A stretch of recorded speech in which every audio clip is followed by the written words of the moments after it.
Bonjour à tous, bienvenue chez Analytics SEO, toujours à Twickenham. Nous sommes en juin 2015, c'est l'épisode numéro 6 et je m'appelle Bastien Bregeil.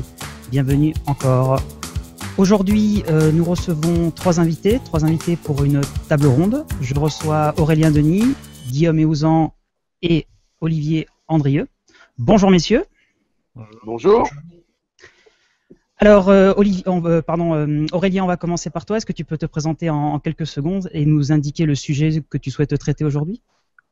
Bonjour à tous, donc Aurélien Denis, gérant d'une société spécialisée WordPress, fondateur du site wpchannel.com et puis voilà, ça suffira. Alors je vais vous parler aujourd'hui de WooCommerce.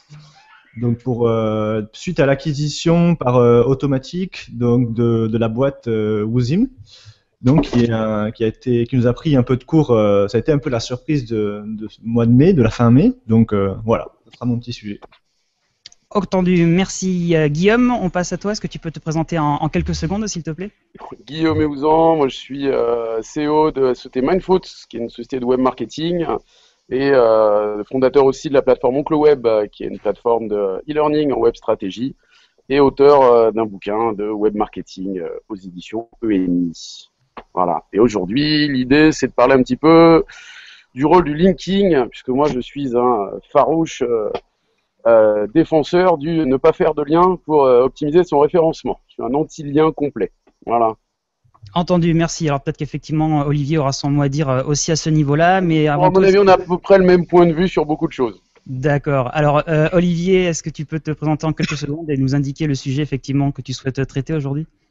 Oui, donc je m'appelle Olivier Andrieux, je suis gérant de la société Abondance depuis quelques années maintenant dans le référencement, puis le SEO au fil du temps. Donc le site Abondance, des bouquins, des DVD, enfin plein de choses quoi. Donc je voulais traiter de l'authorship en fait, au-delà de l'authorship, de la façon dont Google a pris en compte et pourrait prendre en compte à l'avenir l'auteur d'un contenu qu'il identifie sur le web. Voilà. Alors, un petit peu de jus de cerveau aussi là-dessus, ça peut être intéressant, on verra. Parfait, allons-y. Alors, avant toute chose, avant de commencer cette table ronde, je vous rappelle bien évidemment de ne pas oublier de vous abonner au podcast sur iTunes. Aujourd'hui, il y a un flux RSS, hein, vous avez toutes les informations évidemment sur notre site internet ou alors de souscrire à notre page YouTube. Vous retrouverez toutes ces informations sur le blog. Olivier, on va donc commencer par toi. Donc toi, effectivement, tu as envie de parler d'authorship. Je crois que l'authorship a été officiellement annulé par Google il y a un an. Alors avant toute chose, est-ce que tu peux me rappeler effectivement qu'est-ce que c'est l'authorship vis-à-vis de Google, et puis effectivement pourquoi toi tu crois que, pourquoi tu as effectivement envie de reparler de quelque chose qui apparemment aurait été abandonné il y a déjà un moment. Bah oui. Justement, effectivement. Ouais, je pense que c'est possible de faire un petit historique du truc. Je vais noter quelques dates, effectivement. En fait, l'authorship a été créé ou annoncé par Google en juin 2011, donc ça fait 4 ans de ça, sous la forme d'une balise ou d'un attribut de balise, enfin un certain nombre d'informations, de données HTML à rentrer la plupart du temps sur un lien, et en fait, rel égale author, enfin bref, des informations qui permettaient d'indiquer à Google la page qui présentait l'auteur du contenu. C'est un système qui permet de déceler simplement l'auteur d'un contenu en faisant un lien soit sur une page qui le présente sur le même site, soit vers sa page Google+. Alors ça a été mis en place par Google en 2011, ça a été intégré par un certain nombre de sites. Bon, ça a suivi son cours. En fait, on s'est aperçu que c'était hyper spammé, clairement. Ça a été assez rapidement en fait hyper spammé parce que le truc qui était intéressant dans l'authorship, dans cette balise, c'était que assez rapidement il y a la photo de l'auteur qui est apparue dans les résultats de recherche. Voilà, c'est ça en fait qu'on voyait effectivement lorsque l'on tapait le nom d'un blog ou le nom de la personne, effectivement il y avait la petite photo qui était reliée au profil de l'article. C'est ça en fait, c'est ça. Quand on trouvait un article qu'il écrivait, il y avait sa petite photo en dessous qui indiquait de telle personne avec des indications sur le nombre de cercles Google+, etc. Alors évidemment, visuellement, c'était super quoi, parce que ça amenait. Ça incitait au clic. Voilà. Alors ça n'aidait pas à être mieux classé, mais par contre, le taux de clic était bien meilleur. Alors du coup, bizarrement, il y a eu tout un tas d'auteurs féminins, blondes et souriantes qui sont arrivés sur le. Alors T'avoueras que c'est quand même peut-être agréable, non? Ouais, c'est des générations spontanées, des trucs comme ça, c'est quand même assez incroyable. Bref, ça a été hyper spammé, on voyait des sites de rachat de crédit sur la page d'accueil, il y avait une photo d'une blonde. Enfin, j'ai rien contre les blondes, personnellement, mais enfin, il y avait des fiches produits qui étaient créées par des auteurs. Enfin, c'était complètement galvaudé en fait. Et je pense que c'est une des principales raisons qui ont fait que Google a d'abord dans un premier temps, à un moment donné quand même, il y avait, je crois que si je me souviens bien, il y avait 44% des résultats qui renvoyaient l'authorship.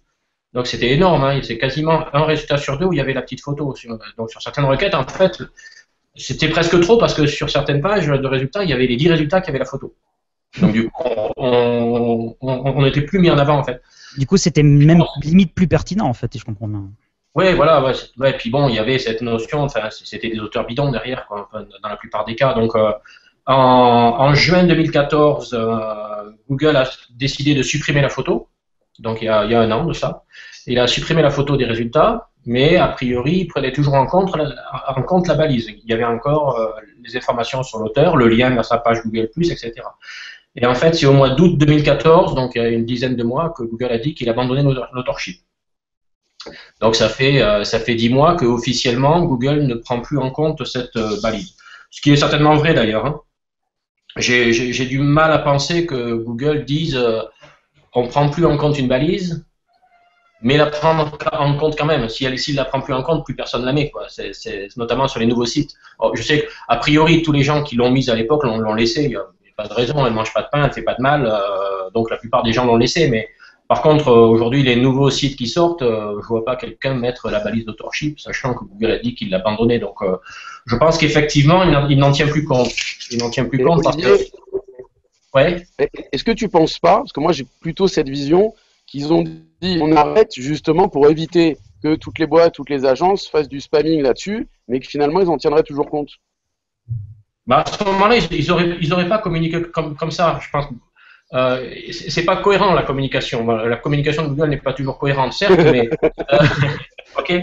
Mais à ce niveau-là, à ce moment-là, ils auraient dit on ne l'affiche plus dans les résultats, mais on continue d'en tenir compte. À partir du moment où on l'affiche plus dans les résultats, il n'y a plus vraiment d'intérêt à spammer dessus puisque il n'y a plus de visibilité, il n'y a plus de taux de clic, etc.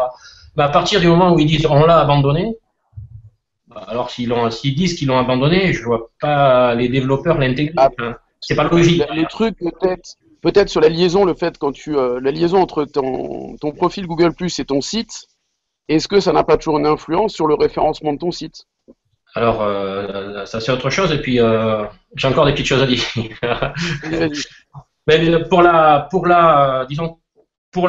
prise en compte de la balise réel égal auteur, honnêtement, je pense que c'est terminé. Trop de spam en fait. Ils s'en sont aperçus. Hein. Ils se sont aperçus que c'était ingérable. Quoi. En fait, je pense que Google, au fur et à mesure, se rend compte que dès qu'on propose des outils comme des balises Webmaster, c'est tout de suite complètement galvaudé et spammé dans la minute qui suit. Et finalement, au bout d'un moment, il abandonne. Quoi. Voilà. On va dire que c'est la nature humaine qui est comme ça. Et en fait, l'idée, c'est de la réflexion d'aujourd'hui, en fait, c'est de dire, effectivement, peut-être que Google ne se sert plus d'une balise intégrée par les webmasters dans les codes sources, mais peut-être qu'il y a d'autres façons de détecter ça. Il y a deux choses, il y a deux aspects, je pense, qui sont importants. Il y a l'aspect authorship. L'authorship, c'est quoi? C'est Google sait par qui a été écrit un contenu. Donc c'est juste légitimité en fait. Pardon? La légitimité en fait du contenu, plus ou moins. C'est pas la légitimité, c'est juste la détection de l'auteur. Qui a écrit? Est-ce qu'il est légitime? Est-ce qu'il n'est pas légitime? C'est encore autre chose. Mais c'est juste la détection. Enfin, savoir qui est l'auteur. C'est la mise en relation d'un contenu et de son auteur. Donc, ça peut jouer éventuellement sur les indications qui sont mises dans les résultats de recherche, sur le taux de clic, mais c'est pas un critère de pertinence. Cette notion d'expertise. Par contre, le deuxième truc, et à mon avis, c'était vers là que voulait aller Google à l'époque, c'est ce qu'on a appelé de façon plus ou moins impropre l'author rank. Et là, ça devient un critère de pertinence. C'est-à-dire, est-ce que la personne qui a écrit, et que j'ai détecté via l'authorship, est-ce que c'est un expert? Est-ce que c'est un expert de son domaine? Et là, on tourne sur l'author rank, enfin, voilà, ce qu'on pourrait appeler l'author rank, et à ce moment-là, ça devient un critère parce que si la personne est experte, le résultat sera mieux classé que si la personne n'est pas experte. Et alors, a priori, Google avait travaillé avec ces articles de fond, ce type de choses, sur la notion d'expertise déjà, notamment aux États-Unis, puis maintenant sur Google News en France. Mais donc la question, c'est de se poser, la question à se poser, c'est qu'on se pose aujourd'hui, c'est est-ce qu'il a continué? Est-ce que finalement l'arrêt de l'authorship, ça signifie l'arrêt de mort de la notion d'expertise et de l'author rank sur lesquels il commençait à bosser? Personnellement, je pense pas. Personnellement, je pense pas. Je pense que c'est super pertinent de définir si l'auteur d'un contenu est expert ou pas. Alors bien sûr, c'est moins intéressant pour les boutiques, pour ce type de choses. Effectivement, tous les sites ne sont pas intéressés par ce type de choses, mais dès qu'il y a des sites de contenu, des sites de presse ou des blogs ou des sites ou d'articles, etc. Je pense que c'est vraiment intéressant pour Google de déterminer bien sûr qui a écrit, mais ça à la limite on s'en fiche un peu, quoi. C'est plutôt quelle est la qualité, la légitimité, comme tu le disais, et quel est le niveau d'expertise de la personne. Donc ça peut être par exemple un niveau expert. Donc le niveau expert, bah, lui, ok, incontournable, hein, je sais pas, Danny Sullivan sur le SEO aux États-Unis, enfin dans le monde anglophone, bon ben voilà, l'expert, ok, on sait que lui, il raconte pas de conneries et ça sera bien classé.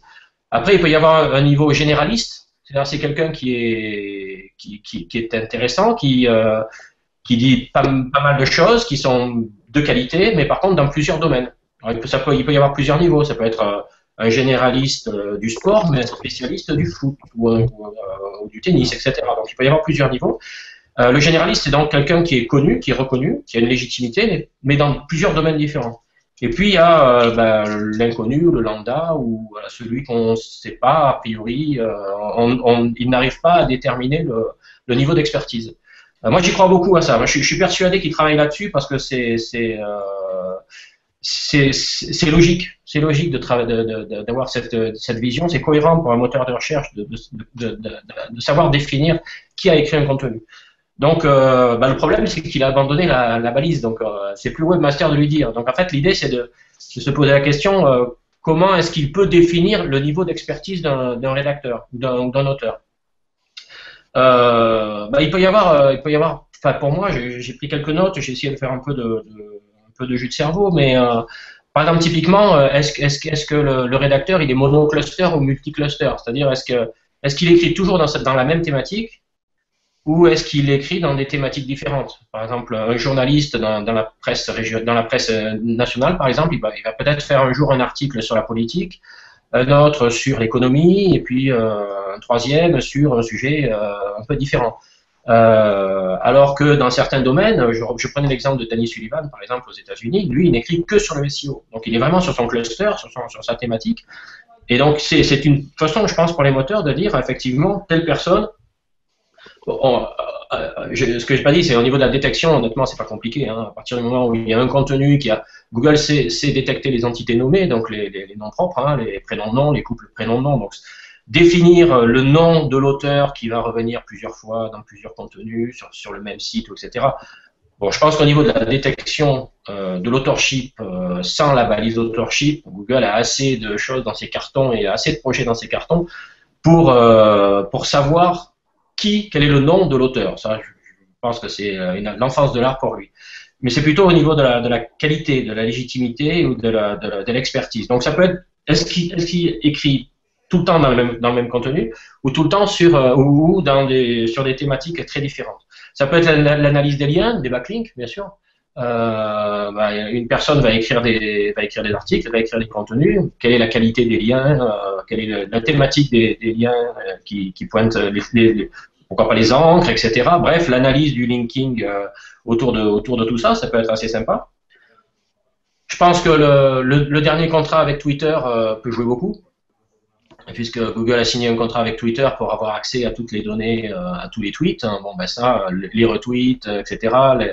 L'analyse via Twitter, c'est pain béni quoi. Pour Google, c'est pain béni pour analyser justement ce niveau d'expertise et la légitimité de l'auteur. Ça peut être aussi, pourquoi pas, la qualité rédactionnelle. Hein. Je pense que Google sait aujourd'hui détecter un texte qui est pétri de fautes d'orthographe et un texte qui est plutôt bien écrit. La longueur aussi, ça peut être quelque chose. La présence dans Google News aussi, est-ce que cet auteur écrit des articles qui sont dans Google News? Comme Google News, il y a quand même un filtre, c'est pas parfait, mais il y a quand même un filtre humain au départ. Alors, il y a quand même une petite notion de qualité, ça peut être quelque chose. La fréquence, est-ce que cette personne écrit souvent ou est-ce qu'elle écrit peu?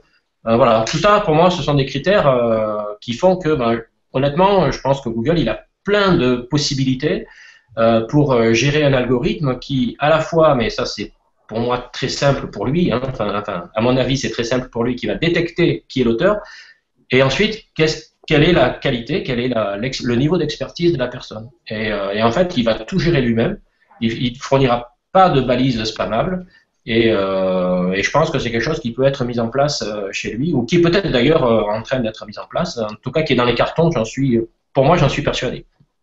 Guillaume, je te voyais acquiescer pas mal de fois lors de la petite démonstration d'Olivier.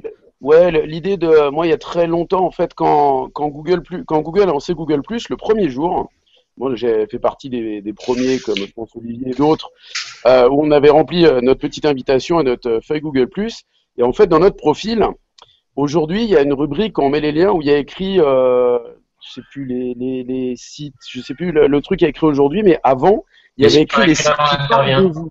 Voilà, et ça s'appelait les premiers jours les sites qui parlent de vous. Ouais. Donc c'était sous-entendu les sites sur lesquels je peux trouver votre prénom et votre nom. Et ça voulait tout dire. Et effectivement, moi je suis persuadé que Google aujourd'hui, alors après il y a le problème des homonymies, ça je sais pas comment il peut le traiter, mais que l'idée effectivement c'est d'identifier sans avoir besoin, son idée c'était sans avoir besoin de lien, de détecter voilà, juste la partie nom prénom en mots et d'identifier de là une forme de ranking effectivement d'auteur. Et moi je suis intimement persuadé, et quelque part c'est aussi un énorme moyen pour bloquer le spamming, parce que ça c'est pas spammable. Ça normalement c'est pas. Et mon idée elle est là, c'est qu'effectivement à un moment ils en ont un peu marre. Si on regarde toutes les évolutions de Google, c'est uniquement pour contrer le spam. Ça devient fatigant. Bah oui. Et donc ils cherchent des solutions. Et moi je suis entièrement d'accord avec Olivier là-dessus. Et j'espère que effectivement ça marche. J'y crois. C'est le meilleur système. Plus on met en avant l'expertise, mieux on se porte. Par contre, pour les boutiques en ligne, au secours. Ah oui, c'est clair. Ouais. Ah, mais voilà, c'est ça. Ouais. Ça allait être les boutiques en ligne, c'est pas des sites de contenu non plus. Donc là, à ce moment-là, l'autorang entre guillemets, ce serait pas un critère, serait pas un bon critère pour le. Et puis pour l'homonymie, à mon avis, c'est quand même assez rare qu'il y ait deux personnes qui aient le même niveau d'expertise dans le même cluster, dans la même thématique. Tout à fait. Mais après, je sais pas, il y a peut-être, on peut se retrouver, même s'ils n'ont pas effectivement la même expertise. Mais imaginons que moi j'ai un homonyme qui soit expert, je sais pas, dans la chaussure et qui publie plein de news sur les chaussures. Comment Google fait la différence entre le Guillaume Eouzan qui parle de web marketing et Guillaume Eouzan qui parle de chaussures? C'est juste ça. Par l'analyse, peut-être par l'analyse du compte Google+, des cercles dans lesquels les deux sont, etc. Être le cas. Tout l'importance toujours pour moi de Google+, du profil, d'optimiser le profil, de le compléter. Ouais, bien sûr. Ouais. D'accord. Aurélien, là, toi qui a ton propre blog, effectivement, est-ce que tu as effectivement utilisé donc la fameuse balise authorship? Est-ce que tu en as senti effectivement les bénéfices, et aussi effectivement le côté négatif quand quand Google a supprimé cette balise-là? Comment tu l'as vécu, toi, effectivement, cette période-là d'authorship? Au début, on a fait effectivement comme tout le monde, on a mis avec notre plugin de référencement favori, on a mis ce qu'il fallait sur le blog, et effectivement le taux de clic était supérieur à ce qu'il y avait avant. Bon, après au fil du temps, ça s'est vite tassé puisque, comme disait Olivier, tout le monde l'a fait, et au final, il n'y avait plus de distinction massive sur des moi, tout ce qui va concerner les requêtes WordPress, les collègues ont fait pareil, donc du coup il n'y avait pas forcément après de différenciation réelle. pourquoi cliquer plus sur l'un que sur l'autre. Finalement, il n'y avait pas que ça qui faisait que les gens venaient sur le site. Donc ça a été, ouais, on l'a mis, on a fait comme tout le monde, mais après ça s'est arrêté là. Je sais que depuis peu, dans le plugin dans WordPress SEO de Yoast, ils l'ont enlevé. Donc ben voilà, hein, ça a confirmé que c'est plus utilisé visiblement. Et sinon, voilà, je pense qu'effectivement, il y a plein d'autres méthodes qu'utilise Google pour détecter qui écrit quoi ou ça, et il doit utiliser à fond les différents profils sociaux qu'on lui fournit aussi, parce que j'imagine que beaucoup d'informations, c'est toujours nous qui lui donnons, donc il doit bien s'en servir un maximum, et avec ses capacités de calcul recroiser toutes ces informations avec ce que donnent d'autres personnes, quoi. Donc voilà, mais ça m'a pas perturbé plus que ça soit disparu ou rajouté ou voilà quoi. D'accord. Donc pour toi, Olivier, effectivement, aujourd'hui, effectivement, Google a supprimé effectivement cette balise authorship, mais effectivement, donc tu continues à penser que effectivement, dans l'intérêt, effectivement, de la pertinence et effectivement favoriser l'expérience utilisateur, que Google continue effectivement à analyser, à savoir qui est effectivement l'auteur effectivement de ces articles, quoi. Oui. Oui. En fait, il le fait en autarcie tout simplement, hein. Comme il le fera pour la plupart des trucs, hein. En fait, voilà, il le fait lui-même avec ses propres outils, ses propres algorithmes, et ça marchera certainement mieux. Très bien. Ok, merci messieurs. On va passer au sujet suivant.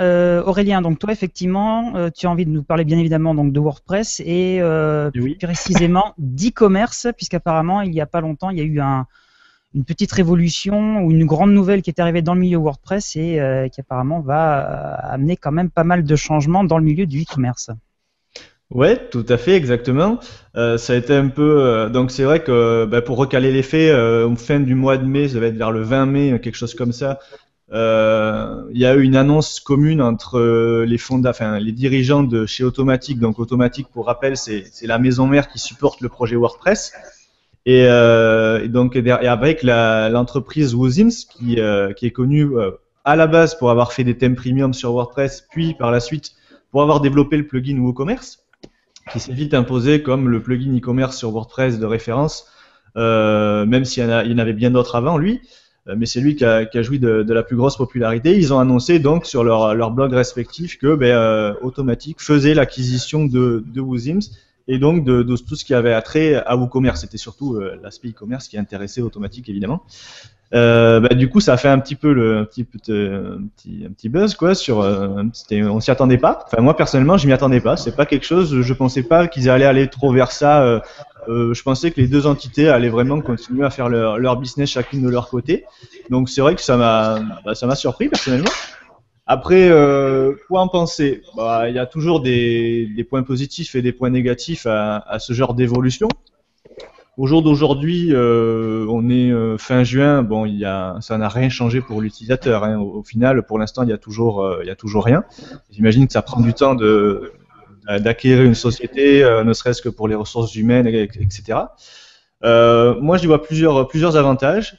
Déjà parce que WordPress, CMS à part entière qui va sur un côté e-commerce, il n'y a rien d'étonnant à cela.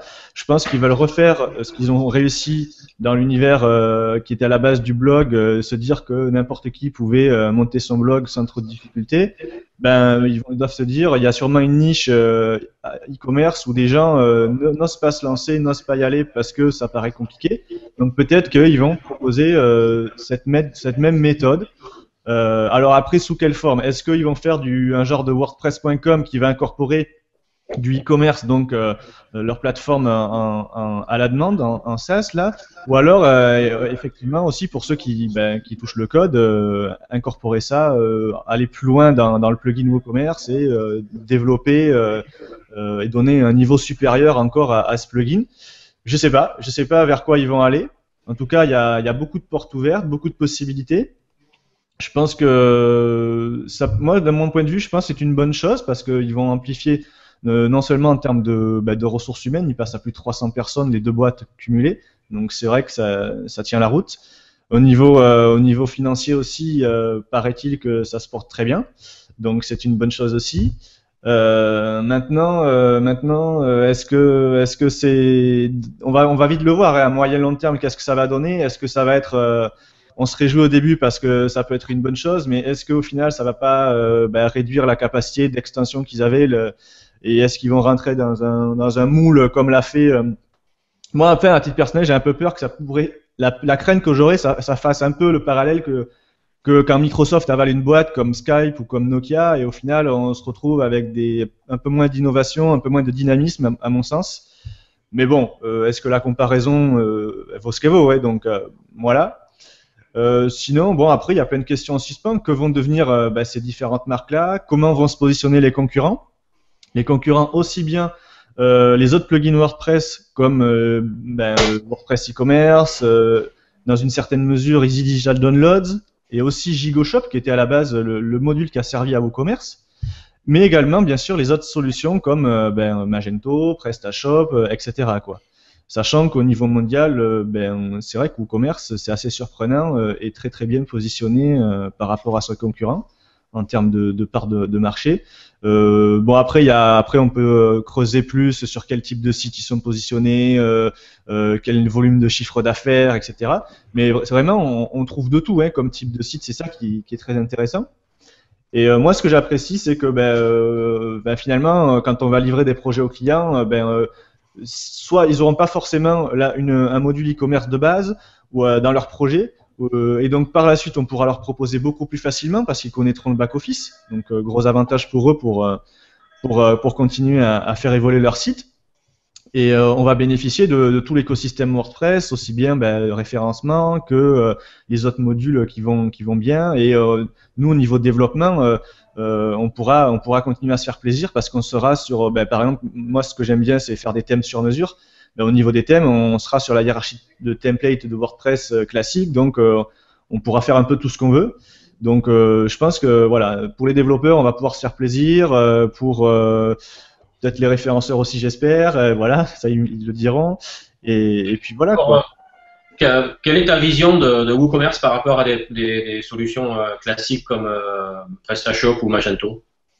C'est une très bonne question.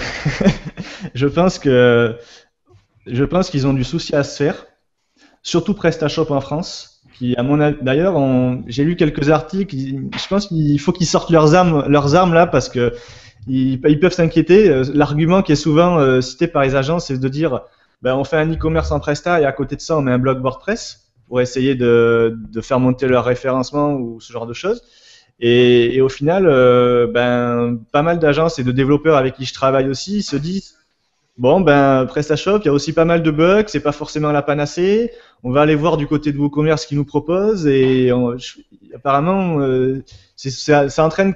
Il y a quelques années, sur la communauté WordPress en France, on se disait, on voyait naître WooCommerce, on voyait PrestaShop ce qui se faisait, on considérait pas encore une solution crédible pour WooCommerce. On a vu grimper. Aujourd'hui, je pense que les agences considèrent que c'est à peu près au même niveau.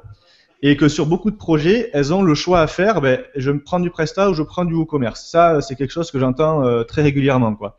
Bon, moi, après, à titre personnel, j'irai sur du WooCommerce parce que c'est mon cœur de cible et parce que WordPress, ça fait maintenant des années que je suis dessus et que j'adore ça et que on fait de très belles choses en WooCommerce, il n'y a pas de souci.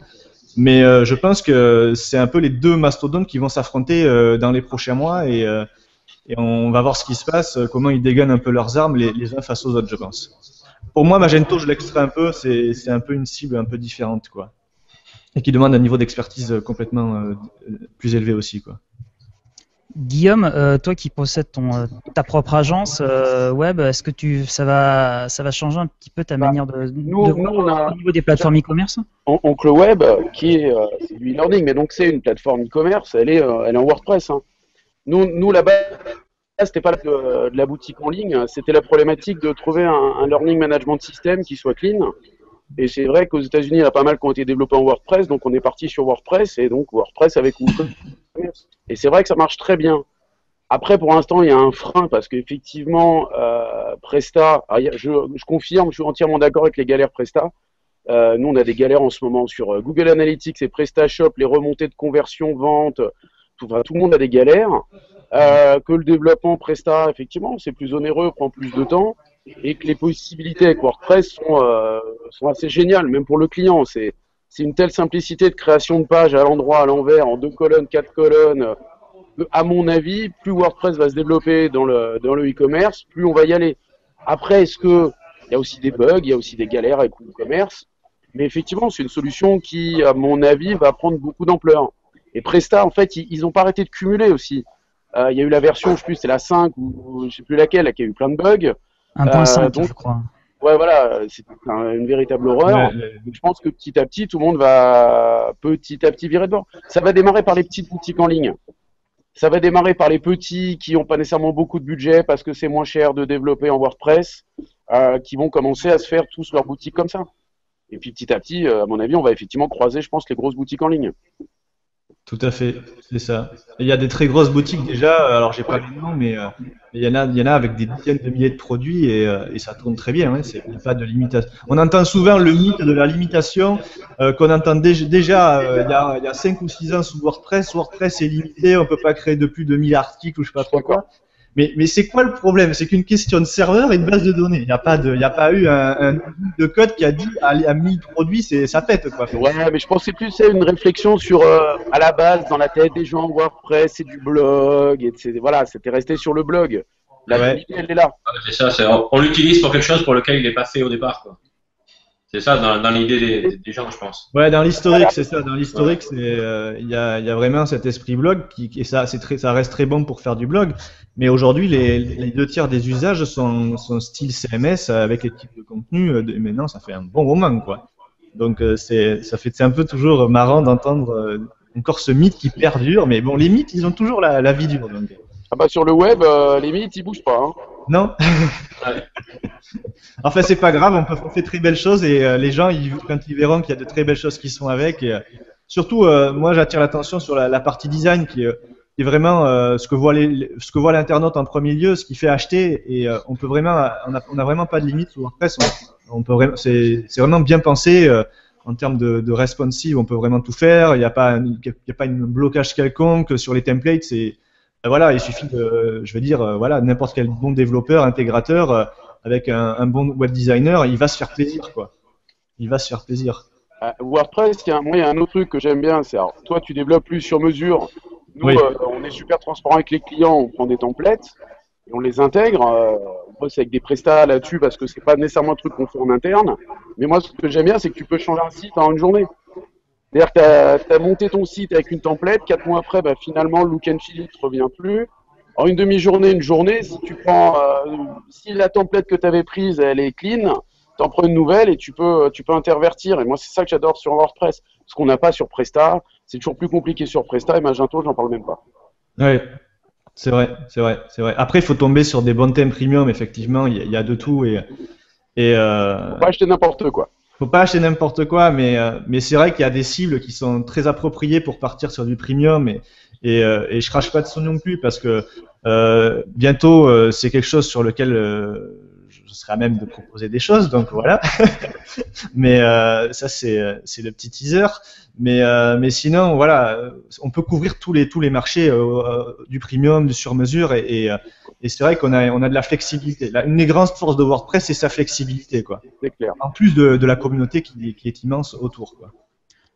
Olivier, je veux juste du coup rebondir plus ou moins à la question qu'avait annoncé Aurélien, à savoir pour toi effectivement en termes de référencement, est-ce que pour référencer effectivement une boutique e-commerce, ça va du coup si tu trouves que c'est peut-être plus facile sur WordPress que par exemple sur un PrestaShop ou un Magento, ce qui fait que les gens tendraient de plus en plus à partir sur un WordPress justement avec cette nouvelle fusion qu'il y a eu récemment.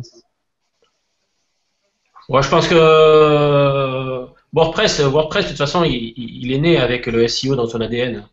Donc, clairement, c'est facile. Enfin, en tout cas, le problème n'est pas une question de plateforme quelque part, mais plutôt de configuration au départ. Et c'est vrai que c'est quand même vachement facile de configurer WordPress au niveau référencement.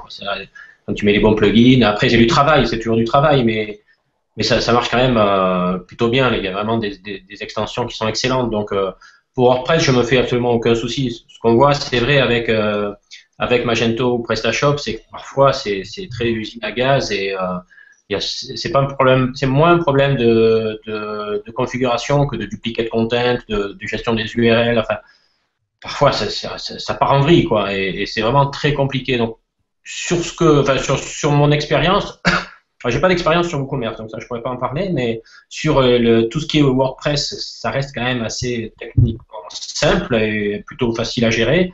Je pense que les plateformes comme PrestaShop et Magento sont assez costauds, elles permettent de faire des milliers de choses. Par contre, faut les gérer derrière, quoi. En termes de référencement, sur ce que je vois en tout cas, c'est si c'est pas hyper maîtrisé, ça peut vite partir en vrille. Alors là, c'est difficile à récupérer derrière. Donc, chaque plateforme a ses avantages et ses inconvénients, hein. Mais je me dis que voilà, s'il y a une plateforme e-commerce qui marche bien, il n'y a pas de raison qu'elle marche pas bien sur la plateforme WordPress. C'est clair qu'il y a un vrai marché, quoi. Il y a un vrai marché. Parce que mettre en place de façon approfondie en SEO, un PrestaShop ou un Magento, je ne pense pas que ça soit à la portée de tout le monde. Ce sera peut-être plus le cas pour WordPress. Donc, alors peut-être pas vraiment aujourd'hui, mais d'ici quelques mois, si quelqu'un te demande est-ce que pour ma boutique, en termes de référencement ou en termes d'utilisation, il vaut mieux partir sur un WordPress, sur un PrestaShop, tu leur conseillerais peut-être de partir sur un WordPress, par exemple? Je discuterai avec eux de ce qu'ils veulent faire, de quel. Il n'y a pas une solution qui est. Tout est en nuance, hein, sur le web, hein. D'abord, j'essaierai de savoir ce qu'ils veulent vendre, quel est leur niveau de connaissance. S'ils ont d'autres sites, sur quelle plateforme c'est, s'ils ont déjà des sites WordPress, ça peut être intéressant de rester sur cette plateforme. Voilà, c'est une question de discussion, une question de projet, mais en tout cas, effectivement, sur ce que j'entends par ailleurs, et ça confirme aujourd'hui ce que j'ai entendu déjà, je pense que les différentes plateformes sont quasiment au même niveau aujourd'hui. Donc après, c'est une question d'insertion dans un projet, quoi. Mais en tout cas, il n'y a pas d'un côté les grands du domaine qu'on pourrait appeler PrestaShop et Magento, et de l'autre une solution un peu ric-rac, un peu raccrochée sur une plateforme de blog qui s'appelle WooCommerce. Je crois que c'est devenu une vraie solution, quoi. C'est devenu une vraie solution et qui se bat dans la cour des grands, on va dire. Ok, très bien, messieurs. Merci Aurélien. On va passer donc au dernier sujet, le sujet de Guillaume. Donc toi, tu as envie effectivement de nous parler de netlinking, mais pas forcément dans le bon sens du terme. À l'inverse, comme d'habitude. En fait, non, ouais, je voulais en profiter quand tu m'as demandé un thème. Moi, je continue encore sur mes thèmes de passion du web, mais surtout du web marketing. Et de mon côté anti-lien et anti-linking du fait de tout le spamming et de tout ce qu'il y a eu. En fait, Google vient de déposer un brevet là justement sur les liens de mauvaise qualité. Donc ça a commencé à sortir, tout le monde commence à en parler là depuis 24-48 heures sur le fait que ce petit brevet fera en sorte que Google va tracer les mauvais liens ou les liens qui sont pour lui à très faible qualité et que ça pourra impacter sur le positionnement des sites. L'idée, c'est qu'en gros, c'est un peu l'inverse de ce qu'il voulait faire avant, de ce qu'il était censé faire avant. Ça veut dire qu'avant, l'idée, c'était d'avoir des bons liens, et maintenant, l'idée aujourd'hui, c'est de surtout plus avoir de mauvais liens. Et en fait, moi, j'ai fait une petite étude, parce qu'à chaque fois, on me dit, oui, mais comment est-ce que je peux savoir, et pourquoi est-ce que je peux me permettre de dire que le lien n'a pas nécessairement une grande utilité aujourd'hui. En fait, je me suis amusé à prendre les stats. On a accompagné un blog de déco pendant un an, il y a un an et demi. Donc, je regardais les stats. Donc, c'est un blog qui faisait 200 000 visiteurs par mois. Il en fait 600 000. Il faisait 600 000 pages vues. Il fait 1 800 000 pages vues. Dans SEMrush, il est passé de 2500 positions à 9500 positions. Il n'y a pas un lien de plus. Il avait 300 petits liens. Et il a toujours 300 petits liens. Ça veut dire qu'on a un blog qui a fait x3 en positionnement, trafic, position, tout ce qu'on veut. Il n'y a pas un lien en plus. Oui, mais qui te dit que tu n'aurais pas fait x5 en rajoutant des liens? J'y crois pas. Moi, j'y crois pas. Le blog, le boulot qu'on a fait, c'était uniquement rédactionnel. Ça veut dire que la personne, en l'occurrence, rédige des magnifiques articles de déco. On lui a appris effectivement à super bien, limite c'est un peu trop bien rédigé maintenant, référencement. Ses titres, ses sous-titres, tout est hyper structuré. La sélection de ses mots-clés, de ses expressions secondaires. On a réécrit avec elle tout le blog. On a même fait plutôt du nettoyage de liens à un moment on a quand même, à l'époque, il y a 2 ans, on avait enlevé pas mal de liens. Et moi, je constate que le site, il monte toujours et qu'il n'y a toujours pas un lien en plus. Et par contre, les contenus sont toujours là. Donc moi, l'idée reste de dire, aujourd'hui, focalisons-nous que sur les contenus et arrêtons le linking. Et quand je vois ce que Google prépare sur les liens à faible qualité, j'ai le sentiment que ça pourrait faire très très mal à beaucoup. Voilà, moi, c'est un univers qui m'a toujours exaspéré, le linking, parce que je voyais que des agences, l'unique prestat de référencement qu'elles proposaient, c'était de faire du linking. Nous, on a récupéré 4-5 boîtes cette année qui ont plongé, qui se sont fait déréférencer complètement, qui avaient 100 000 liens, 200 000 liens, 300 000 liens, dont 90% de liens pourris. À mon avis, il y a une bonne corrélation entre le linking pourri et les modifs d'algo de Google et le plongeon. Est-ce qu'il n'y a pas un moment où Google est en train de dire merde au linking, quoi, et on va arrêter un peu ces bêtises. L'idée de ce qu'on disait tout à l'heure, c'est complètement relié. L'identification des auteurs sur les sites. Moi, je crois encore un peu à Google Plus et les sites, et la liaison entre les deux, et que ce serait ça plus que les liens. Exemple, si tout à l'heure on disait Google pourrait identifier les auteurs, il pourrait aussi identifier le fait qu'on parle d'un site internet. Moi, je fais un article de blog et je cite un site internet sans le linker, je mets le nom de domaine, et que Google, en identifiant ce domaine-là, pour lui, l'utiliserait comme du linking, pour identifier la notoriété. C'est un peu ma vision des choses. Qu'est-ce que tu en penses, Olivier, à ce niveau-là? Est-ce que tu es d'accord? Est-ce que le linking va de plus en plus être inutile? En fait, je pense que le linking, c'est comme les chasseurs, quoi. Il y a les bons chasseurs et les mauvais chasseurs. Il y a le bon linking et le mauvais linking. Mais en fait, je pense que notamment en Europe, dans le monde du web, en fait, peut-être plus dans les pays latins, je sais pas, il y a eu souvent, il y a eu longtemps, il y a toujours, je pense, cette notion de linking factice, en fait. Et je vois j'ai vu dans les années qui ont précédé beaucoup de prestations d'agences SEO qui étaient de la création de linking de bourrin, quoi, clairement.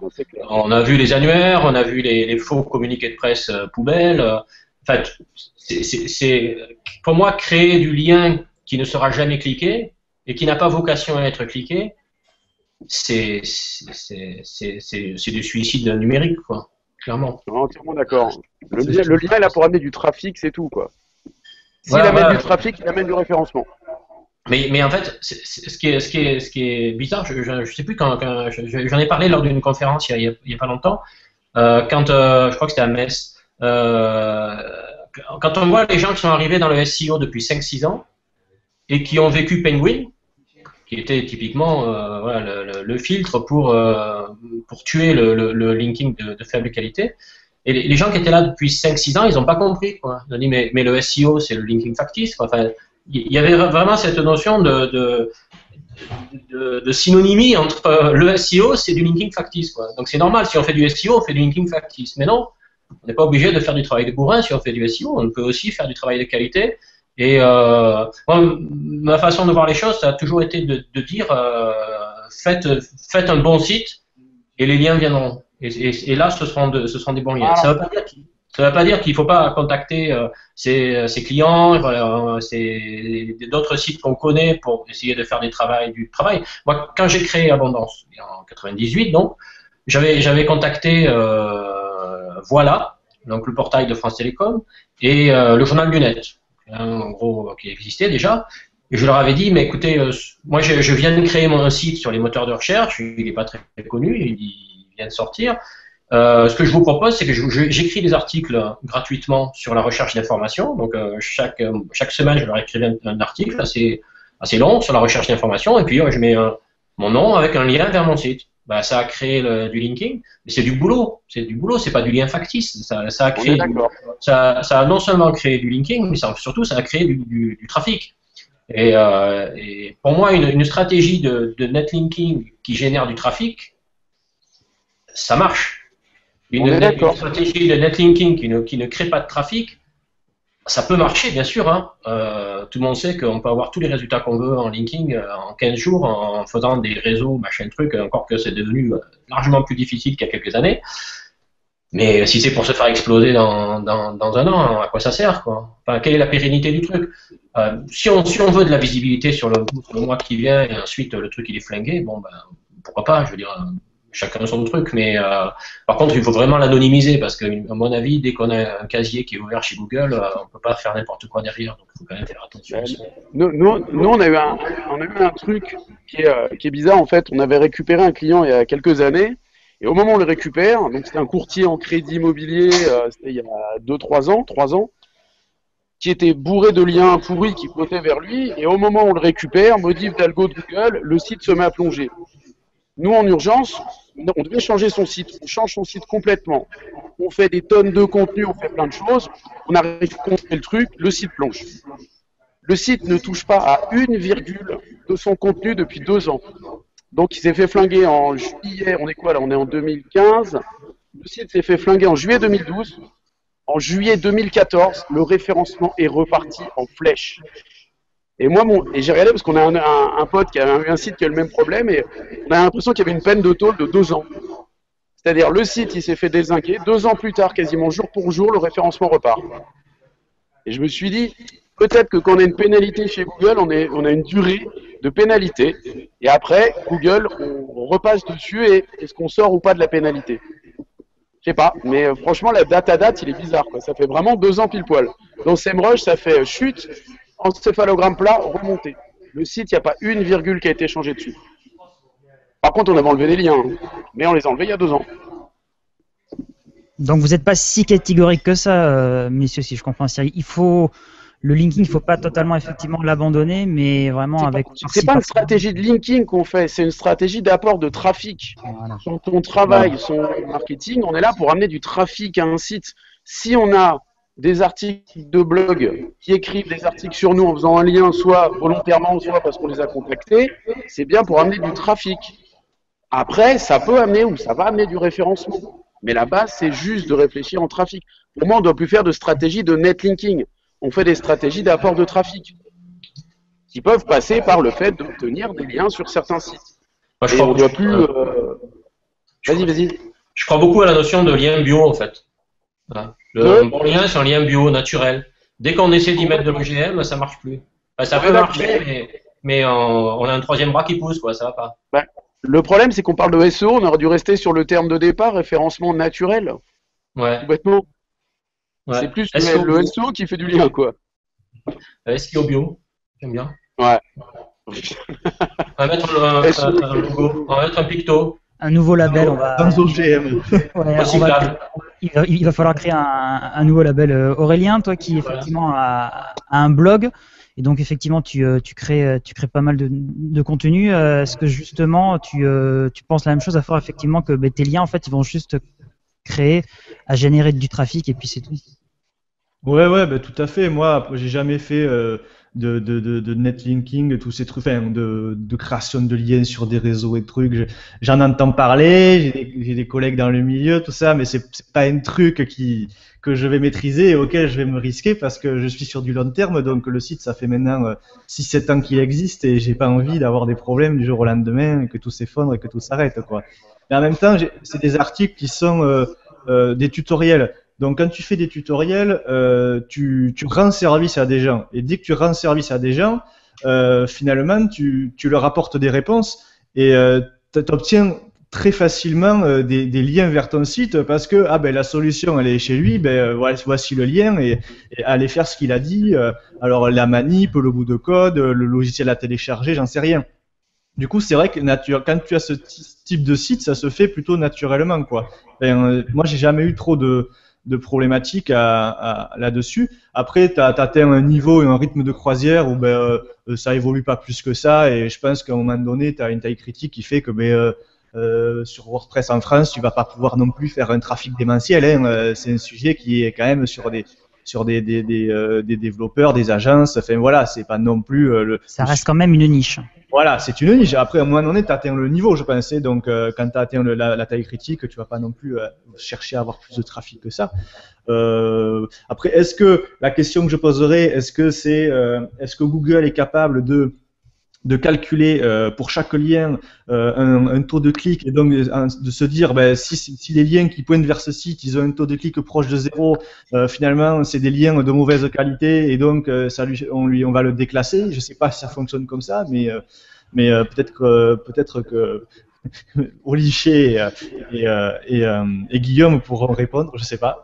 Mais en tout cas, pour te répondre à ta question, non, moi je me suis jamais trop inquiété de ça et d'ailleurs, quand il y a eu les épisodes avec les différents animaux sympathiques de la jungle de Google, moi je regardais ça, mais il m'arrivait rien dans mes stats, donc. C'est pareil. Pareil aussi pour toi, Olivier? Ouais, pareil. Aucun de mes sites n'a jamais été impacté par un panda, un pingouin ou un machin. Parce qu'effectivement, il n'y avait que le contenu qui primait, donc je suppose en fait. Pardon? Contenu ou lien qui était pas débile, quoi, lien de qualité.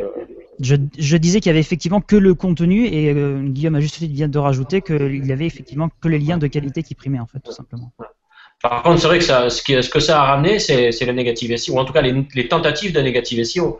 Je sais que sur mes sites, j'ai 5 ou 6 fois plus de liens de faible qualité qui se sont rajoutés, alors que j'ai évidemment rien fait pour, quoi. Voilà, c'est clair qu'il y a un nombre assez important de gens qui essaient de te flinguer avec des liens de mauvaise qualité. Bon, on les désavoue. Et c'est le problème du brevet que vient de déposer Google, c'est que du coup, ça pourrait faciliter le negative SEO là-dessus. Le fait qu'ils tiennent encore plus compte des liens de mauvaise qualité, ça c'est chaud, ça. Ouais, c'est pas faux. Donc là, il faudra être effectivement hyper réactif et les désavouer, mais rapidement. Hein. Ben, ouais. Je suis pas sûr que le désaveu serve à quelque chose, mais je suis pas certain. Je sais pas, nous, sur un site, là, il y a quelques mois, on a désavoué 200 000 liens, on a récupéré une boîte qui avait plongé, on a désavoué 200 000 liens, il n'est pas remonté. Mais alors, tu fais comment alors? Tu lui, les traînes comme un boulet, ces 200 000 liens? Eux, ils ont perdu 90% de leur business. Après, site de mauvaise qualité, c'était un annuaire, netlinking absolument pourri. Moi, j'identifiais qu'il avait 80 000 liens qui arrivaient d'un site qui s'était fait blacklister complètement un mois avant. Lui, pile poil un mois après, il a fait la même courbe. Il n'y a rien à faire. T'as beau désavouer, faire tout ce que tu veux, ça repart pas. Faut pas rêver non plus. Après, il y a l'historique qui joue. C'est-à-dire qu'en négative SEO, si tout va bien et que d'un seul coup on se prend une attaque, logiquement là ça peut fonctionner parce que Google identifie que le site était clean, que tout était clean, que d'un seul coup il y a des milliers de liens qui débarquent. Là il y a des possibilités, je pense. Olivier, toi, quand tu désavoues, tu as l'impression que ça fonctionne. Du coup, je dérive un petit peu sur le sujet, mais bon, je pense que c'est intéressant de savoir ça quand même. Ouais, c'est difficile sur tout ce qui est algorithmique, Panda, Penguin, enfin surtout Penguin, c'est difficile. Sur les pénalités manuelles, oui, clairement, sur les pénalités manuelles, ça marche. Ouais. Ouais, on voit que les pénalités manuelles sautent quand il y a une petite partie de suppression et une grosse partie de désaveu. Ouais. Donc quelque part, c'est pris en compte, par des êtres humains en tout cas. Par contre, au niveau algorithmique. Difficile à dire. Hein. Oui, là, ça reste encore effectivement, comme on dit, les voies du Seigneur sont impénétrables, mais je pense que celles de Google le sont tout autant. C'est un peu comme le Seigneur. Hein. Oui, parfaitement. C'est un peu le Seigneur du web. Hein. Oui, aujourd'hui, effectivement, c'est encore le Seigneur du web. Ok, messieurs, merci à vous. On va conclure. Donc, est-ce que vous pouvez donc m'indiquer où est-ce que l'on peut vous retrouver? On va commencer par Guillaume. On peut nous retrouver soit sur le site de l'agence mindfoods.biz, la plateforme de e-learning onkleweb.com et toujours le livre en vente dans toutes les bonnes librairies web marketing aux éditions ENI, qui se vend un peu moins bien que le livre d'Olivier, mais qui se vend pas trop mal, on est derrière. Ça va. Tant que tu restes derrière, c'est bon. Merci à toi Guillaume. Aurélien, est-ce que tu peux nous indiquer où est-ce que l'on peut te retrouver s'il te plaît? Oui, on peut me retrouver sur le mot-clé WP Channel dans tous les moteurs de recherche et réseaux sociaux. Et bien voilà, vous me contactez par là pour toute demande et ça sera le plus simple et le plus efficace. On répond à tout le monde, il n'y a pas de problème. J'ai pas de bouquin. Pas encore. Encore. Merci à toi Aurélien. Olivier, est-ce que tu peux nous indiquer où est-ce que l'on peut te trouver sur la toile, s'il te plaît? Eh bien, sur la toile, on peut me trouver sur abondance.com, le site abondance.com, et puis il y a tous les liens vers les réseaux sociaux sur Abondance, donc n'hésitez pas. Très bien, merci à toi, merci à vous trois, messieurs, d'avoir participé à cette petite table ronde. Ce fut fort sympathique. Quant à moi, je vous remercie tous effectivement d'avoir suivi cette vidéo ou d'avoir écouté cette vidéo en podcast. Je vous rappelle, n'oubliez pas de vous abonner à la chaîne YouTube ou alors au podcast. Vous aurez trouvé toutes les informations sur notre blog analyticsseo.com/fr. Je vous remercie encore à nouveau. N'oubliez pas de vous abonner à la chaîne YouTube. Et merci encore. À très vite. Au revoir. Salut. Salut. Salut.